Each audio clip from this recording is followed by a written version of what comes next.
Halo teman-teman dan rekan-rekan, di sini kami bertiga dengan saya sendiri Faris, teman saya Eka dan juga Avicenna.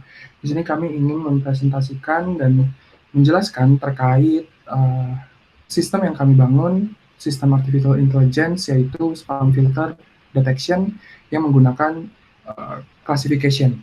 Di sini seperti yang kita ketahui, sosial media pada umumnya memiliki wadah untuk berkomunikasi melalui komentar ya, sistem komentar seperti Instagram, Facebook, Twitter, dan lain sebagainya. Di mana memang mereka memberikan kepada para penggunanya untuk memberikan kebebasan dalam berkomunikasi. Sistem komentar ini dapat digunakan oleh banyak orang dan orang-orang yang menerima komentar ini bisa melalui kerabat dekatnya maupun orang yang tidak dikenal. Beberapa komentar diberikan oleh orang-orang banyak, terkadang tidak memiliki konteks yang baik. Jadi, ada konteks yang mungkin bersifat berulang-ulang, bersifat jualan yang tidak diharapkan, dan ya atau biasa disebut dengan, spamming gitu. Seperti contohnya online shop yang sering, kita lihat ketika kita melakukan posting, mereka sering, mengirimkan komentar-komentar yang sangat mengganggu gitu, seperti berjualan lain sebagainya gitu, baju dan sebagainya. Nah, di sini, sebenarnya dalam mengatasi ketidaknyamanan tersebut, media sosial itu, dapat melakukan 2 pendekatan, yaitu, pendekatan itu dalam melakukan filtering itu dengan secara manual maupun secara otomatis. Nah, di sini, sistem kami menggunakan pendekatan yang kedua ini, yaitu secara otomatis, dengan menggunakan machine learning. Seperti itu. Tentunya suatu perusahaan menginginkan agar produknya dapat memberikan pengalaman penggunaan yang baik kepada pengguna. Hal tersebut yang menjadi patokan utama kita mengapa kami membawa sistem ini, karena kami percaya bahwa sistem ini akan menjadi lebih baik dalam hal bisnisnya.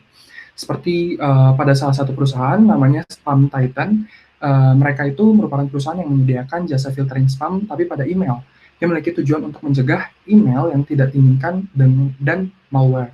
Nah, untuk saat ini nih, masih sedikit, eee, jasa filtering spam pada fitur komentar untuk suatu media sosial maupun website gitu.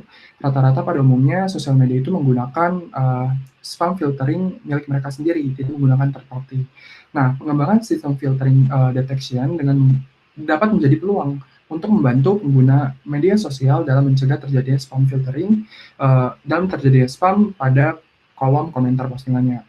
Nah, dengan adanya pengembangan, sistem yang kami bangun ini, hal ini dapat dikembangkan lebih lanjut untuk memperbesar peluang dalam menggunakan alat ini pada online forum, chatbot, hal-hal yang terkait dengan yang hampir serupa dengan sistem komentar. Terkait dataset, di sini kita menggunakan dataset yang, cukup cukup, kuat gitu. Di sini kita menggunakan dataset yang, banyaknya sebesar 5.561, di mana terdapat 2 kolom, yang kolom pertama adalah input teks, jadi berisi teks-teks dan juga, labelnya, apakah itu spam atau HAM. Di sini kita untuk melakukan training agar kami dapat melakukan prediksi, seperti itu. Oke, selanjutnya saya akan menjelaskan mengenai bagaimana kita mengolah dataset ini dan kemudian bagaimana kita mengolah datanya melalui teknik preprocessing, kemudian dilanjutkan dengan feature extraction, dan kemudian membuat model yang akan digunakan untuk mengklasifikasikan komentar-komentar apakah termasuk spam atau tidak. Jadi seperti yang telah ditampilkan, jadi pertama kita melakukan membaca dari file CSV-nya untuk mendapatkan training datanya, dan kemudian kita meletakkannya di dalam data frame. Kemudian kita juga mencari informasi-informasi seperti dengan menggunakan metode info yang sudah disediakan oleh library Pandas. Kemudian kita juga mengecek bagaimana persebaran dan bagaimana karakteristik dari data spam, dan kemudian data yang menggunakan label spam, dan kemudian data yang menggunakan label HAM. Dan kemudian kami juga melakukan input data dari file CSV untuk validation dan test datasetnya. Kemudian untuk pre-processing datasetnya kita melakukan removal untuk row yang duplicate value, kemudian didapatkan sebanyak 4.222 untuk training datasetnya setelah dilakukan removal terhadap duplicate value-nya. Kemudian kita juga melakukan null value, checking untuk null values-nya, dan di sini seperti diketahui tidak ada adanya none sama null value, sehingga tidak perlu dilakukan preprocessing lebih lanjut terhadap permasalahan tersebut. Kemudian untuk handling imbalance datasetnya, kita menggunakan resample dari library sklearn. Nah, di sini kita melakukan oversampling untuk spam datanya. Jadi dari situ dari 542 sampai ke 3680. Seperti yang sudah ditampilkan sebelumnya, di sini perbedaannya cukup jauh antara spam dataset, antara data yang labelnya spam dan data yang labelnya ham dengan 3800 dan 600. Kemudian setelah kita melakukan itu, kita juga melakukan convert to numerical form untuk feature kolom yang bentukannya teks seperti yang itu spam atau ham. Kemudian di sini kita juga melihat shape-nya dari training set dan test set-nya. Setelah itu dilakukan feature extraction dengan menggunakan TF-IDF vectorizer. Jadi dari sini kolom teks dari datasetnya itu dirubah representasinya menjadi suatu perbandingan frekuensi yang kemudian feature-nya ini nanti akan dimasukkan ke dalam machine learning model. Setelah dilakukan feature extraction dengan TF-IDF vectorizer ini, kemudian kita melakukan modeling. Di sini kita menggunakan 3 model untuk percobaan, yaitu yang pertama dengan naive Bayes model, kemudian dengan SVM model, dan kemudian kita juga menggunakan logistic regression model. Dan dari sini kita setelah dilakukan train, didapat untuk naive Bayes model didapatkan akurasi sebesar 97,84%. Kemudian untuk SVM-nya didapatkan sebesar 98% untuk akurasinya, dan untuk logistic regression sebesar 96%.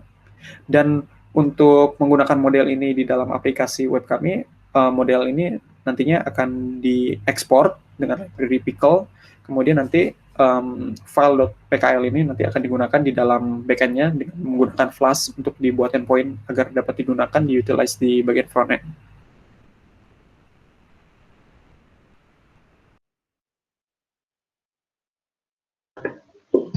Oke, sebentar.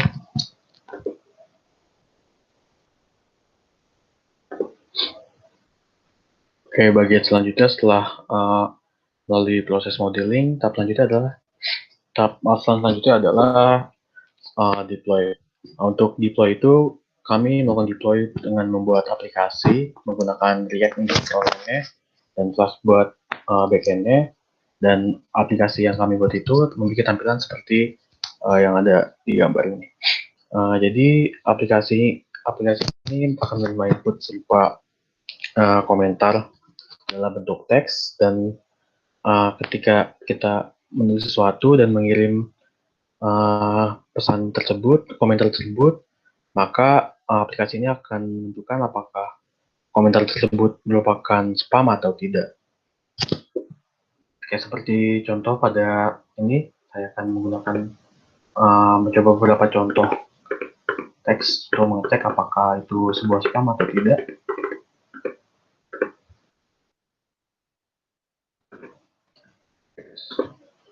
Oke, yang pertama, coba saya melakukan contoh apabila ada orang yang melakukan komen happy birthday. Oke. Ketika send, maka dianggap oleh sistem ini sebuah spam atau tidak. Oke, sebentar. Ya, jika komentar yang dikirim itu bukan berupa spam, maka akan ditampilkan. Tapi apabila komentar yang dikirim itu merupakan spam, maka akan muncul notifikasi bahwa itu adalah sebuah spam. Seperti ini contohnya. Ya, komentar tadi akan dianggap sebagai spam. Lalu ada contoh lainnya. Ya, ada contoh komentar lainnya. Oke, saya coba komentar lain ini. Saya coba kirim lagi. Nah, ini juga spam. maka akan dideteksi sebagai spam. Lalu untuk contoh lagi yang lainnya,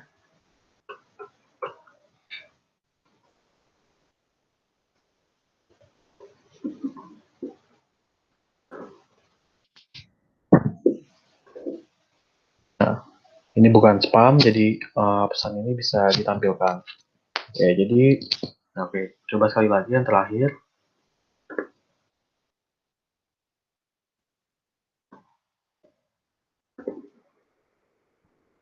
Ini komentar, pesan komentarnya.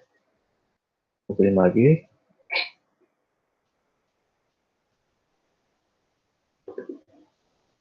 Oke, dan itu juga dianggap sebagai spam. Untuk aplikasi ini bisa diakses dengan link ini yang akan kami cantumkan pada pengumpulan video ini. Mungkin sekian dari demo kami, dari video penjelasan demo kami. Kurang lebihnya mohon maaf. Sekian dan terima kasih.